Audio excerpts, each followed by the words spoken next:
commencer cette thématique et questionnement, je propose de démarrer avec toi.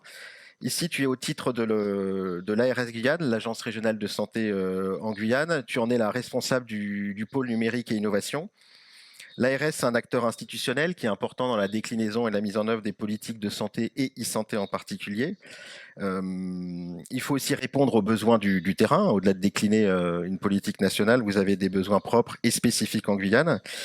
Peut-être pour commencer, tout simplement, en quoi vous misez sur le numérique depuis l'ARS Guyane et sur quoi vous comptez sur le numérique pour remplir la mission d'assurer la santé pour les citoyens de votre belle région. Bonjour tout le monde. Vous m'entendez bien, hein? Très bien. Ok, super. Alors pour situer un peu, pour vraiment vous donner un peu le contexte, donc la Guyane c'est une région d'outre-mer, donc située en Amérique du Sud, d'à peu près 300 000 habitants. Nous avons 3 CH, donc 3 centres hospitaliers et 2 groupes privés sur le territoire. Bien sûr, nous sommes à 800 km de la France hexagonale, hein, mais la particularité chez nous, c'est qu'on a 80% de forêt amazonienne et 20% où la majorité de la population est située sur la bande littorale. Donc, pour dire que donc dans cette forêt amazonienne, hein, il y a du monde qui habite et il y a eu la création de ce qu'on appelle de centres délocalisés de prévention et de soins, c'est comme des centres de santé. Et la particularité chez nous, c'est que la mission de gestion justement de ces centres de santé a été confiée à l'hôpital de Cayenne, au CH de Cayenne.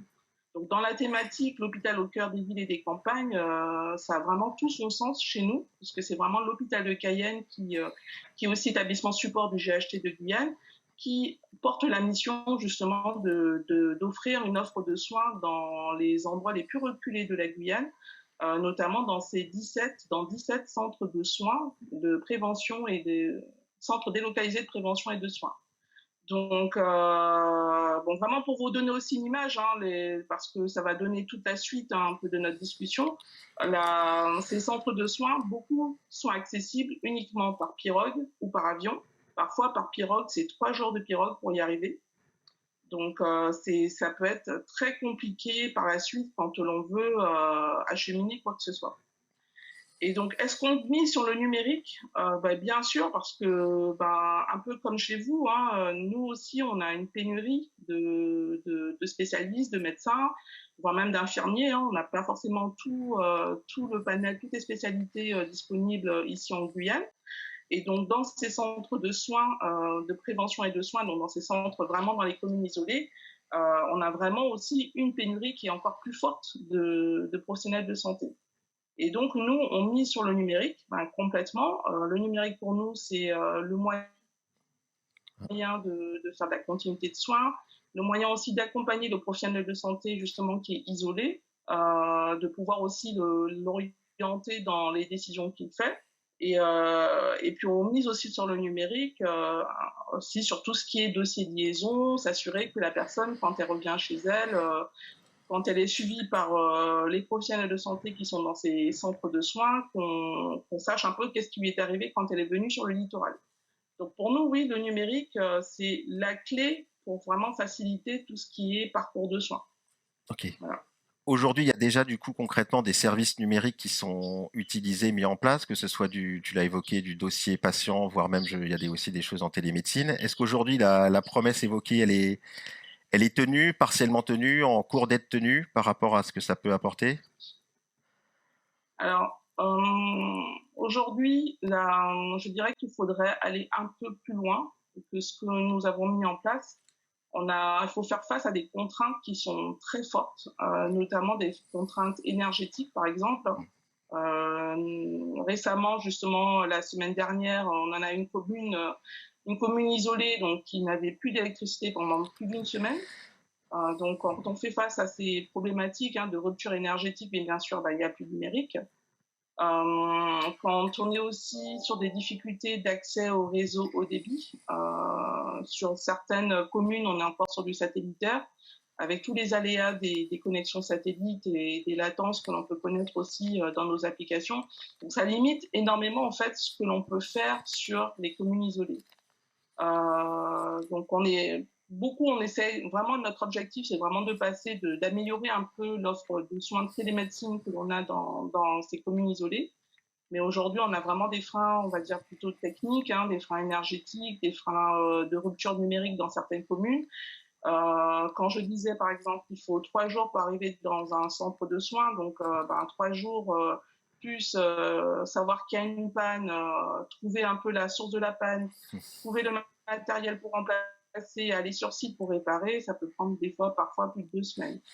Donc il y a vraiment, voilà, il y a l'espoir le numérique peut énormément aider parce qu'on n'a pas forcément d'autres solutions, mais il y a quand même des freins sur tout ce qui est volet logistique, volet énergétique, volet aussi accès au réseau haut débit. Ok, super. Merci Zéti de ce panorama et de ce témoignage. Je voudrais donner la parole à Carla Gomez, directrice des marchés chantés chez DocaPost, et puis du coup dans le panel représentant de l'industrie et finalement des porteurs de solutions.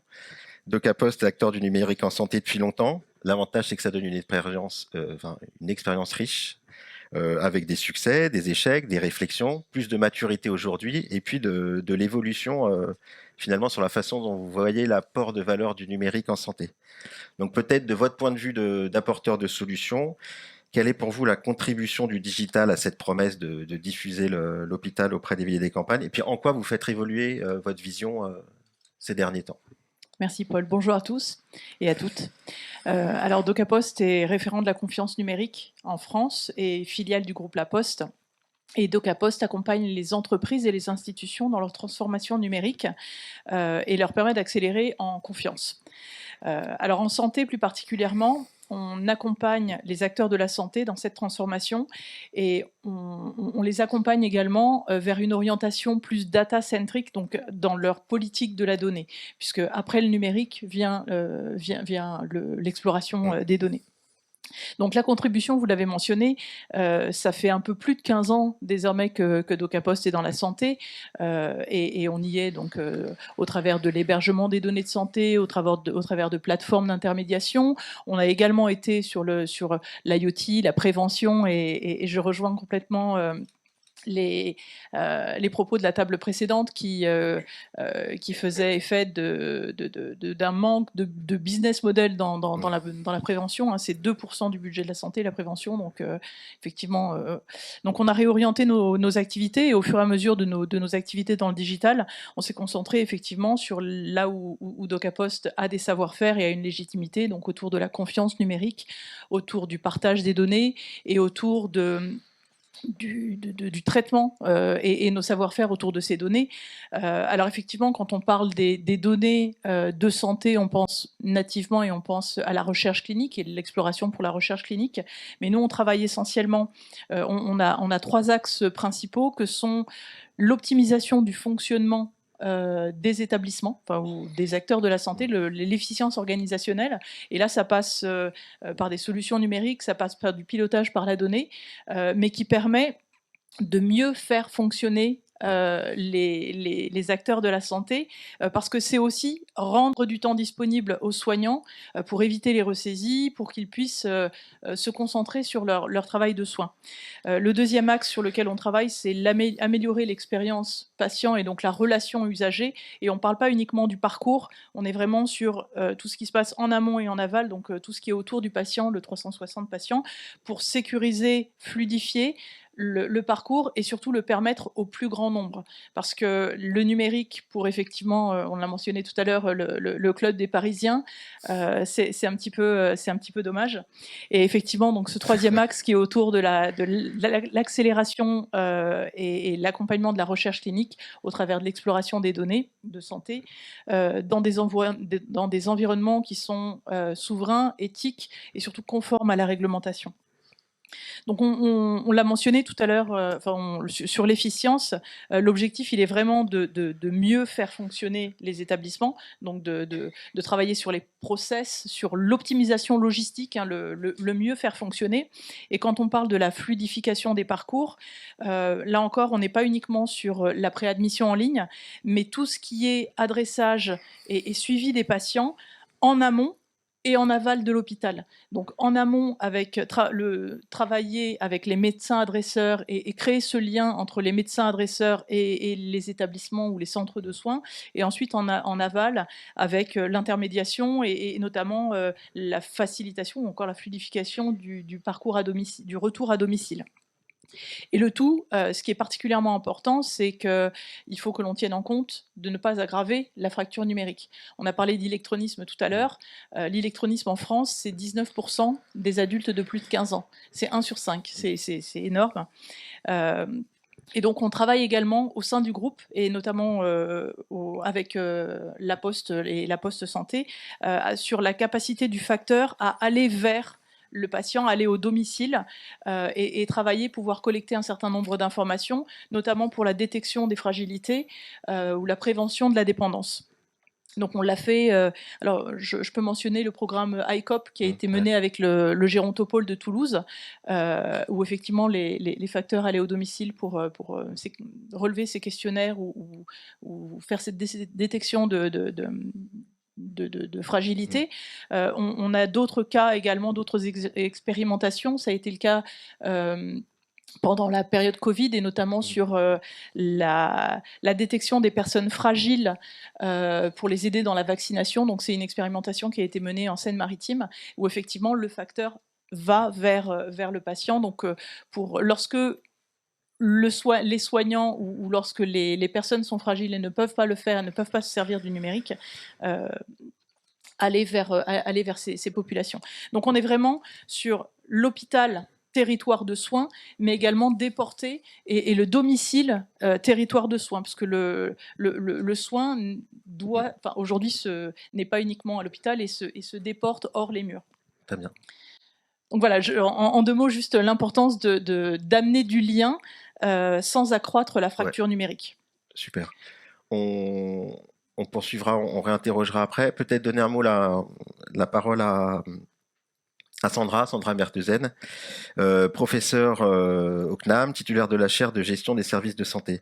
On voit bien que quand on parle de digital en santé, finalement, on parle de faire bouger les pratiques, faire bouger les organisations, faire bouger les process, tu l'as dit. Du coup, ce sont des histoires d'humains, de groupes, de management, et à ce titre, le regard de la recherche et des sciences sociales est éclairant, et puis d'avoir votre point de vue sur cette virtualisation de l'hôpital, ça interpelle, et du coup, peut-être un premier regard sur ce phénomène, et puis quand on parle d'éloignement entre les personnels et les citoyens patients et les phénomènes de fracture numérique, qu'est-ce que vous avez pu constater autour de ces phénomènes? Est-ce qu'il y a des succès, des échecs? Et puis la pandémie, évidemment, je suppose que ça a été un super terrain de jeu pour vous, enfin terrain de jeu, entre guillemets, en tant que chercheuse.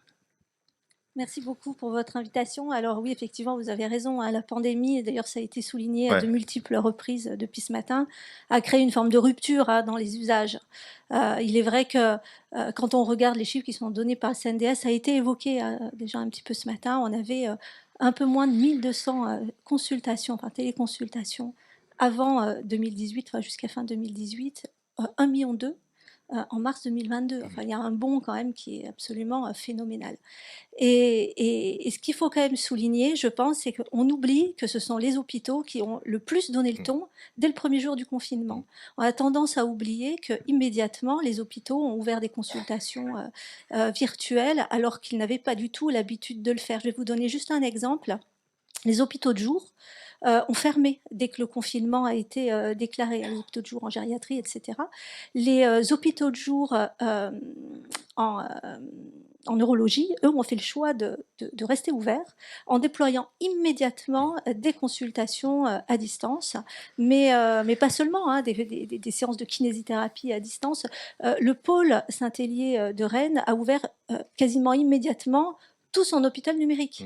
Donc, on pourrait parler aussi du centre Léon Bérard à Lyon qui travaille sur le cancer. Voilà, donc les hôpitaux ont vraiment commencé à se transformer de manière extrêmement agile, alors même qu'on ne le soupçonnait pas. Donc ça, c'est extrêmement encourageant. Donc ça, c'est quand même une première chose. La deuxième chose, c'est qu'on le voit aujourd'hui, tout ce qui relève de la consultation à distance a ses limites. Les médecins, bien sûr, il y en a beaucoup ici, évoquent systématiquement les limites de la distance. Il faut quand même un examen clinique. Rien ne remplace ce contact, ce lien que l'on crée avec le patient. Et la question de la confiance a été soulignée ici. Alors, quid de la confiance avec une consultation à distance trop répétée? Il y a aussi le problème des dérives qui est souligné actuellement avec les arrêts maladie qui sont à certains égards superflus dès lors que le médecin qui prescrit l'arrêt maladie n'est pas le médecin traitant. Donc, on ne va pas inscrire cet arrêt dans un parcours. Alors, évidemment, les limites que vous avez évoquées, madame, hein, celle d'une sorte de fracture liée à l'éloignement, liée à des zones blanches, liées à le fait de ne pas pouvoir utiliser un téléphone, de ne pas en avoir, etc.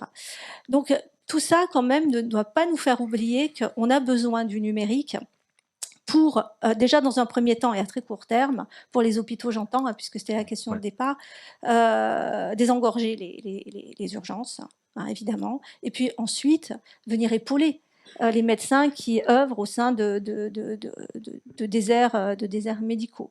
Alors ça, c'est pour le court terme. Mais à moyen long terme, effectivement, et la question a été posée de multiples reprises ici, c'est la question de la prévention et plus largement celle de l'éducation à la santé. Ouais. Et là, la question du numérique peut venir relayer de manière très favorable cette question-là, pour laquelle on est vraiment plutôt mauvais en France. Et si on veut aller un petit peu plus loin sur les décisions qui ont été prises, hein, depuis la pandémie, on a eu les e-parcours, hein, qui ont été le programme e-parcours, qui a été développé dans le cadre d'objectifs visant à fluidifier, organiser les parcours, éviter les ruptures au sein de territoires, mais aussi de manière extraterritoriale. Donc ça, c'est quand même très important. On retrouve ces e-parcours qui sont utilisés, qui sont déployés, notamment au sein des dispositifs d'appui à la coordination, ces nouveaux DAC, hein, que l'on voit actuellement se déployer au sein des différents territoires.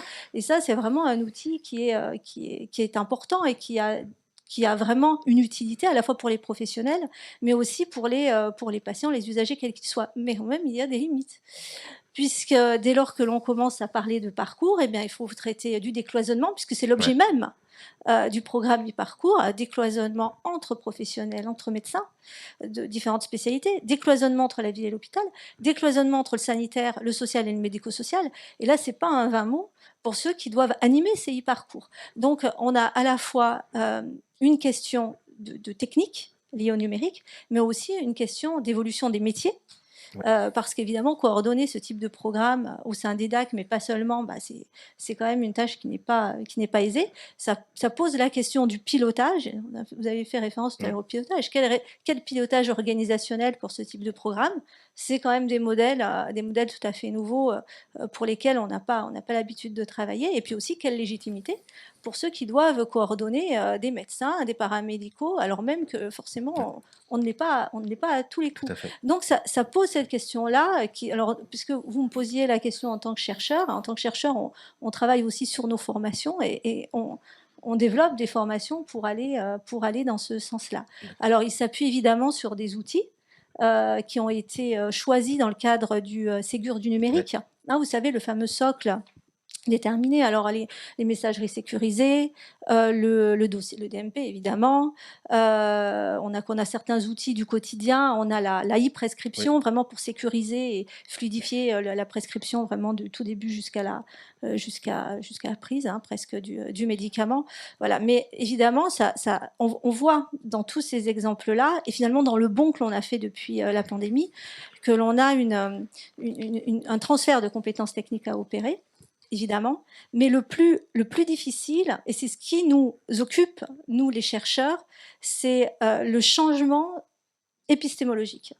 C'est-à-dire que l'objectif maintenant, c'est quand même de ne plus travailler en construisant des connaissances de manière très verticale. Là, le médecin qui travaille avec son patient et qui construit des connaissances avec lui, avec les données qu'il capte en fonction des consultations, des examens, etc.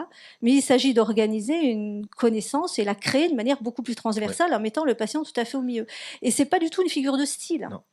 C'est vraiment mettre au cœur du parcours, et c'est l'objet même des parcours et de la problématique des parcours en santé de manière générale, mettre véritablement le patient au cœur de son parcours et que ce soit vraiment autour de lui que tous les professionnels se coordonnent. Et je peux vous assurer que ça n'est pas qu'une question organisationnelle. Avant même de penser à la question organisationnelle, il faut penser à la question de la construction des connaissances.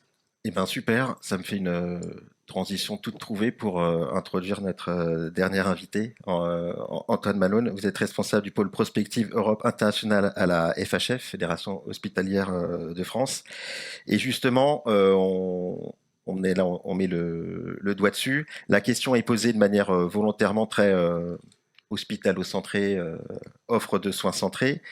Et vous travaillez sur finalement une autre approche qui est possible pour répondre à un certain nombre de questions que vous posez, Sandra, et qui consiste finalement à changer de paradigme, à aller vers une approche qu'on appelle l'approche populationnelle, et dans ce nouveau paradigme, y injecter du numérique pour la rendre, j'allais dire, réelle, efficiente, efficace, et du coup peut-être nous en dire les quelques points clés. Alors je sais que c'est l'exercice de synthèse, mais vous maîtrisez tellement le sujet que ça va être facile. Merci à tous d'être ici ce matin. Merci pour l'invitation et merci pour la très bonne transition. Effectivement, je pense que ça pose vraiment bien la table. Alors, qu'est-ce que c'est le programme de responsabilité populationnelle? La première chose, et c'est c'est une banalité de le dire, c'est quand on réfléchit, ça c'est un peu mon boulot à la Fédération, hein, c'est réfléchir à la frontière des systèmes de santé aujourd'hui et qu'est-ce que ça veut dire pour nous, hôpitaux publics. La bascule vers le vieillissement des populations et la forte prévalence des pathologies chroniques change complètement ce qui est demandé au système de santé et à l'hôpital. Et ça a été dit encore une fois, et ça en devient presque des banalités, mais c'est important, c'est-à-dire passer d'un système curatif un système de maintien en santé, c'est absolument central. Et qu'est-ce que ça veut dire pour nous, hôpitaux? Et là, on s'appuie, je vais y venir, mais les pathologies chroniques, pour nous, aujourd'hui, ce que ça veut dire, c'est, par exemple, on a repéré, nous, environ 1 million de résidents français qui sont atteints d'insuffisance cardiaque. Sur ce million-là, 60% ont été hospitalisés dans l'année. C'est colossal. C'est-à-dire, moi, je suis une personne en santé, je n'ai pas été à l'hôpital depuis des années. Là, vous avez 60% d'une grosse masse de population qui a été hospitalisée au moins une fois dans l'année et quasiment 60% de ces hospitalisations-là sont arrivées par les urgences. Donc, pour nous, l'impact, c'est-à-dire quand on dit « ben oui, mais l'hôpital, pourquoi c'est important pour vous la prévention, etc. » Cet impact-là, on le voit aujourd'hui. La crise des urgences, elle est là. Les gens ne vont pas aux urgences parce qu'ils ne savent pas quoi faire le dimanche. Ils vont aux urgences parce qu'ils ont des pathologies chroniques, parce qu'ils ont des besoins de santé extrêmement importants. Et donc, la solution qu'ils vont trouver, c'est malheureusement les urgences. Qu'est-ce que ça veut dire aussi en termes de système de santé? On voit, c'est une dynamique qui a lieu partout en Occident. On voit partout une bascule, une transformation des systèmes et organisations de santé vers des systèmes de santé territorialisé et populationnel. C'est-à-dire où on va avoir un ensemble d'acteurs dont la mission va être, en gros, de maintenir en santé une population. Et très souvent, on va retrouver ça autour d'un triptyque qui est de dire l'objectif commun de nos acteurs de santé, c'est la meilleure santé d'une population donnée, la meilleure prise en charge de chaque personne au sein de cette population et la meilleure utilisation des ressources au sein du territoire. Donc, c'est le standard, le triple objectif. Comment on a fait, nous, pour mettre ça en œuvre en France? Et c'était ça le défi, c'est comment on fait pour développer un système qui soit un système français, en vérité, qui ne soit pas Kaiser, qui ne soit pas le système danois, qui ne soit pas le système britannique ou basque ou catalan, mais qui puisse fonctionner chez nous. Et c'était ça l'enjeu. Et un système qui puisse s'adapter, et là, c'est très heureux que les collègues de Guyane, à l'extraordinaire diversité territoriale qui existe en France. Donc, ce qu'on veut, c'est être en capacité d'assurer à chaque résident français le bon service au bon endroit, au bon moment, pour la bonne personne, peu importe où il habite et peu importe les ressources qui existent localement sur le territoire. Donc, ça, c'est passé par la création de ce modèle de responsabilité populationnelle où on dit, sur un territoire donné, tous les acteurs de santé sont responsables du maintien en santé d'une population. Ce qui veut dire la capacité à identifier collectivement la population sur laquelle on travaille. Donc là, on tombe sur l'utilisation des données. Ça veut dire la capacité à identifier collectivement les besoins de santé de cette population. Donc une autre utilisation des données de santé qui est la capacité à créer une stratification qui soit à la fois médico-économique et clinique de la population cible. Donc, en gros, c'est de quoi ça a l'air une personne qui a des facteurs de risque de diabète, de quoi ça a l'air une personne qui est en début de diabète et de quoi ça a l'air une personne qui est très, très, très malade du diabète, mais aussi d'autres pathologies. Ça veut dire la capacité, donc, à identifier les besoins de santé de cette population. Ça veut dire la capacité aussi à savoir collectivement qu'est-ce qu'il faut tous faire pour garder chacune de ces personnes, de ces individus, dans cette population, dans le meilleur état de santé possible. Et ça, c'est des choses, et évidemment, pour élaborer ça, c'est un travail assez lourd qui a été mené, bien sûr, avec les sociétés savantes, l'utilisation des bases de données nationales, donc pour être capable de dire, ben, dans le fond, de quoi ça a l'air notre population de personnes atteintes ou à risque de diabète, de personnes atteintes ou à risque d'insuffisance cardiaque, quelles sont les caractéristiques, comment on reconnaît collectivement une personne qui est un peu beaucoup très malade. Et derrière, quels sont les standards qu'on doit appliquer collectivement? C'est-à-dire, quel est l'état de l'art pour un patient diabétique en strate 2, qu'est-ce qu'il faut exécuter collectivement? Donc ça, c'est la première partie, si on veut, de donner. L'autre partie, pour rejoindre ce que vous disiez, c'est que ce passage, si on veut, de la connaissance à l'action sur le terrain, elle doit se faire localement. Et donc là, c'est tout un système, d'ailleurs, qui est assez inspiré de collègues québécois, où on va asseoir, dans un territoire donné, eh ben, tous ceux qui contribuent en santé de cette population. Donc, tous ceux, c'est évidemment les diabétologues de l'hôpital, évidemment les médecins généralistes, évidemment les spécialistes libéraux, évidemment les patients, les associations, les services publics, la médecine du travail, tout ce qui peut contribuer. Et là, on va se dire, ben d'accord, chez nous, combien on a de gens à risque, un peu beaucoup très malades, qu'est-ce qu'il faut faire? On voit que pour tous les patients de la strate 2, il faut faire, par exemple, c'est purement hypothétique, mais c'est établi, ce que je vous dis. Il faut faire 2, 3 examens du pied dans l'année. Qui le fait chez nous? Est-ce qu'on est en capacité de le faire? Est-ce qu'on le fait systématiquement? Comment on peut s'organiser? Est-ce qu'on a assez de podologues? Pas assez. Est-ce qu'on les envoie à l'hôpital, chez le médecin traitant, une infirmière? Et aussi, si on a des trous dans la raquette, eh bien, quelles sont les solutions qu'on peut mobiliser? Et là, c'est le cas, par exemple, d'usage du numérique, c'est les examens des yeux pour les diabétiques. On sait que c'est très important. Dans le nord de certains départements, ben, il n'y en a pas d'ophtalmologue. Est-ce que ça veut dire que ces personnes-là, parce qu'elles habitent là, elles sont condamnées à devenir aveugles? Non. Ça veut dire qu'il faut trouver une solution localement. Et donc là, il y a un rétinobus qui se balade sur des personnes ciblées. Et derrière, il y a une téléconsultation qui est organisée pour les cas. Donc, on voit qu'on est capable de décliner tous les usages du numérique. Et ça veut dire aussi que si on partage un patient et une population en commun, eh bien, on doit partager l'information sur ce patient et on doit partager le parcours. Quel est le parcours sur lequel on s'est mis d'accord dans le territoire pour ce type de patient? Qui intervient dedans? Comment on le suit? Est-ce qu'il y a eu le bon médicament? Est-ce qu'il y a eu le bon examen? Et ainsi de suite. Donc, c'est tout ce système qui est mis en place.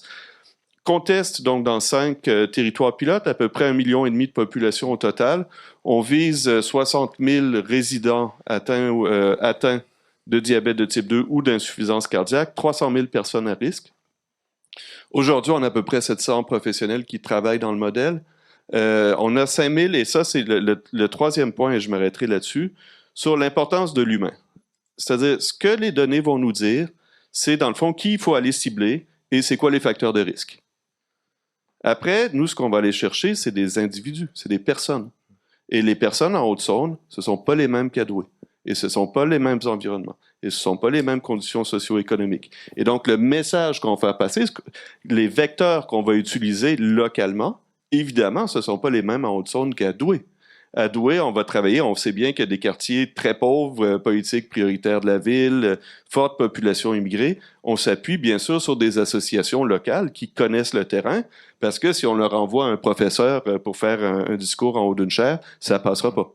Il faut travailler avec les gens du coin. Quel modèle? On s'appuie sur des citoyens ambassadeurs qui habitent dans les quartiers. Bon, en Haute-Saône, c'est d'autres problématiques. On va travailler beaucoup, par exemple, avec les foyers ruraux, avec les associations de gens du voyage. C'est pas les mêmes, mais à chaque fois, c'est les mêmes facteurs de risque, c'est les mêmes recommandations, c'est les mêmes, et donc on s'assure d'adapter. Et donc, c'est cette partie-là, en fait, de l'humain, c'est le numérique, en fait, il va nous dire un peu quoi regarder, mais à la fin, sur les pathologies chroniques, c'est vraiment un individu, son comportement, son environnement, où est-ce qu'il habite, quels sont ses amis, d'où il vient. Et ça, il n'y a qu'un humain qui peut travailler là-dessus.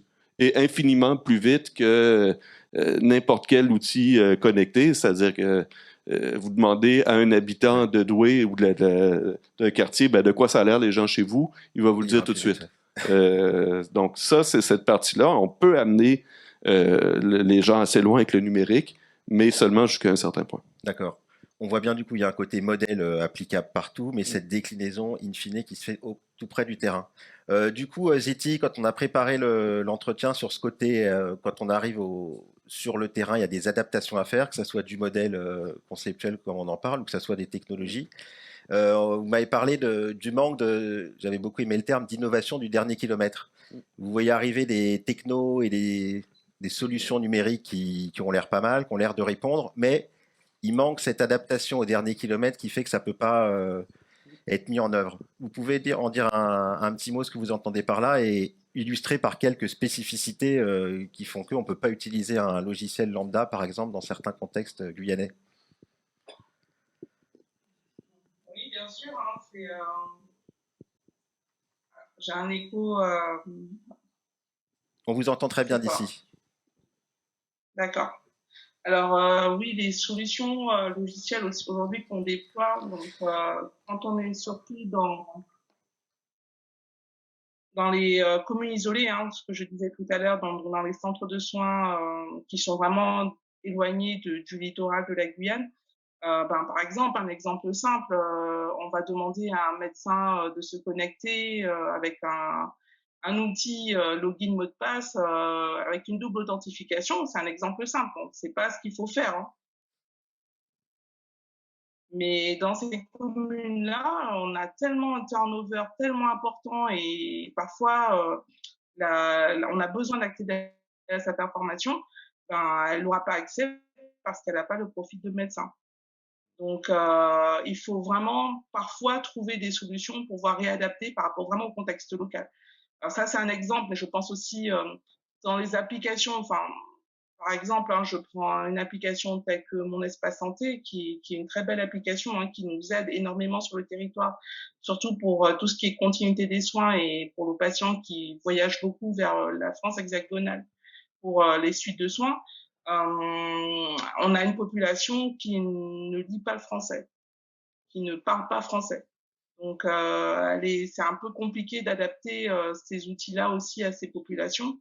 Donc, il faut trouver des moyens annexes pour pouvoir justement faire en sorte de leur expliquer quels sont ces outils, comme des médiateurs en santé, mais versant numérique, qui vont vraiment accompagner les usagers dans la compréhension et dans l'utilisation de leurs outils numériques. Alors après aussi, ce qu'il faut bien comprendre dans ce terme d'innovation, sur notre territoire, alors oui, il faut faire de l'innovation, c'est à tout niveau, je dirais, l'innovation aussi bien organisationnelle, parce qu'on n'aura pas des équipes adéquates comme on voit ailleurs, il faut qu'on innove, il faut qu'on trouve d'autres façons de prendre en charge le patient. Donc on mise beaucoup, par exemple, sur l'article 51 au niveau de la Guyane. On a beaucoup de projets qui interpellent, notamment avec des infirmiers qui veulent faire on va dire des premiers niveaux de soins sur le territoire, notamment dans ces territoires isolés. Et on a aussi tous le volet innovation, on va dire, un peu plus technologique, notamment au niveau énergétique. On entend beaucoup l'hydrogène, les solutions à base d'hydrogène. Nous aussi, on aurait souhaité vraiment développer quelque chose à ce niveau-là. On parle d'innovation, nous, on est plutôt maintenant à développer des solutions aller vers la population. Donc, il faut vraiment qu'on trouve des solutions adaptées justement par rapport à ça, par rapport à la mobilité, par rapport au fait qu'on n'a pas accès au réseau numérique sur l'ensemble du territoire. Donc, il faut vraiment qu'on trouve des nouveaux modèles, des nouveaux outils qui s'adaptent à tout ça. Merci Zeti. On va devoir accélérer la fin, on est dans la course comme les collègues précédemment. Un mot de réaction, Carla, peut-être en tant qu'industrielle, par rapport justement à ces questionnements, comment on s'adapte et comment par rapport aux grands principes que vous avez évoqués tout à l'heure, on passe à l'exécution et on va vraiment rendre ces services numériques. C'est quoi en quelques mots pour faire du teasing et puis en reparler en quelques mots. post. Alors je peux commencer juste, mais je partage la conviction que l'offre de soins a besoin d'être réinventée. Le système est fragilisé, on a besoin d'adapter. Et cette transformation, elle est inévitable. Pour autant, effectivement, le numérique pour le numérique ou le digital pour le digital résout pas tous les problèmes. Et moi, je crois plutôt en la capacité de l'humain augmentée par le digital. Donc c'est effectivement, je rejoins tous les intervenants, et ça passe pas forcément que par l'hôpital. Et l'autre constat, c'est que il est complètement.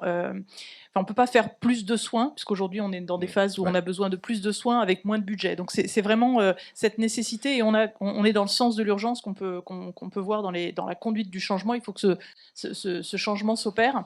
Et aujourd'hui, finalement, on a les outils, on a les données, on a les cadres de confiance, le socle du Ségur qui sont posés, les cadres éthiques, l'interopérabilité et le partage des données.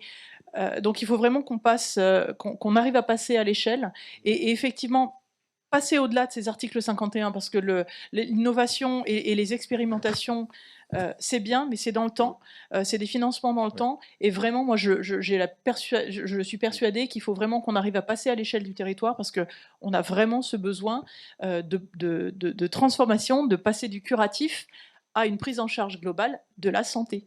Super, merci. Antoine, en 2 mots, ce modèle qui a été présenté, il est applicable chez Zeti en Guyane, ça peut marcher, on peut aller le faire en allant... Je pense qu'il est un peu conçu pour ça. Ce sera pas la même chose en Guyane qu'en Bretagne, et c'est heureux. Mais c'est ce qu'on voit, et ça c'est le point, je dirais, très encourageant. Le modèle, on parle beaucoup de recherche de sens, le modèle est un modèle d'excellence clinique, et il parle à ceux qui touchent à la population et aux cliniciens. Donc ça, la question des usages, est-ce que ça va accrocher, ça, le souci pour ça, il est pas là. C'est-à-dire, et les gens, les infirmières en Guyane, les médecins en Guyane, ils vont comprendre tout de suite de quoi il s'agit. Donc le souci est pas là. Le souci, c'est, tu l'as dit, et ça a été dit avant, là, ce qu'on attend maintenant, c'est vraiment sortir d'un cadre expérimental ou de tâtonnement. C'est une décision qui a été prise, et je pense que ça va être dit. C'est-à-dire, ces modèles intégrés, ils existent déjà très largement à l'étranger. Toute la technologie nécessaire pour faire tourner ça existe aujourd'hui. On a énormément d'industriels, et plusieurs sont présents dans la salle, qui opèrent déjà dans des systèmes de santé populationnels, territoriaux, tout ce que vous voulez. Donc, c'est pas non plus réinventer l'eau chaude. Ce sont des technologies aujourd'hui qui sont maîtrisées. Là, la nécessité, c'est de dire, OK, très bien, prévention, territorialisation, solution du terrain. À un moment donné, il faut y aller. Nous, on a aujourd'hui 20 territoires qui sont prêts à se lancer. Donc là, c'est plus de 10 millions de Français qui seraient couverts. Go! Il faut y aller. Sandra, un dernier mot peut-être pour conclure, parce qu'on doit malheureusement. Oui, alors peut-être pour conclure, eh bien finalement, ça fait un peu la conclusion, là, ça englobe tout ce qu'on a dit. On a besoin d'enrichir le travail humain avec le numérique et inversement. Et ça ne peut vraiment pas se passer différemment. Mais il y a quand même quelques facteurs qui peuvent encourager cela. D'abord, il faut que chacun y trouve un intérêt. Il faut d'abord que les usagers de la santé que nous sommes trouvent un intérêt à utiliser ces outils au-delà de la confiance qu'on peut accorder aux praticiens qui se trouvent en bout de course. Parce qu'on a beaucoup parlé de confiance, mais souvent cette confiance, elle est accordée parce qu'on a quoi d'autre comme choix. Donc il faut aussi développer l'empowerment, le pouvoir d'agir des patients, je le répète, grâce à une meilleure éducation à la santé. Et ça ne passe pas par quelques séances en SVT au collège. C'est vraiment une éducation tout au long de la vie à une bonne santé. Et ça passe par ce que l'on va manger au restaurant universitaire. Voilà, c'est absolument tout. C'est comment est-ce qu'on va conduire, notre rapport à l'alcool, à bouger pour bien vieillir, etc., etc., de sorte à ce que notre santé soit la meilleure possible tout au long de la vie et que l'on comprenne et que l'on s'investisse dans notre parcours de santé. Mais ça n'est pas tout. Il faut aussi que ces bénéfices conjoints ils soient aussi pour les professionnels. Il faut que les professionnels ils sentent que grâce à ça, ils peuvent y retrouver par exemple une certaine forme de sens au travail, parce qu'on va pouvoir dégager du temps pour justement, au lieu de peut-être de passer du temps sur de l'administratif, on va peut-être passer plus de temps à discuter et à expliquer à son patient. Enfin voilà, retrouver peut-être le cœur de métier qui bien souvent fait défaut. Et peut-être pour conclure, juste le dernier mot, finalement, vous vous rendez bien compte que il y a quelques années, quand on organisait des colloques, des rencontres autour du numérique, bien souvent on nous disait oui, mais alors le lien social va être brisé, etc. Et on se rend bien compte que Puis, ce matin, tout ce que l'on dit, c'est l'inverse en réalité. Et qu'on a plutôt le sentiment qu'une santé connectée réussie, c'est une santé connectée qui passe par le fait de tisser des liens. Et finalement, c'est ça qui est au fondement de l'humanité. Hein, c'est le fait de créer, d'entretenir des liens par la transmission et l'enrichissement des connaissances. Et bien finalement, le numérique nous invite à faire cela, mais ensemble, pas chacun de son côté, ensemble. Les tutelles, les professionnels, les patients, les associations de patients et bien sûr les aidants. Super. Voilà. Eh ben, belle conclusion de séance. Merci. Merci à vous tous. Merci Zeti.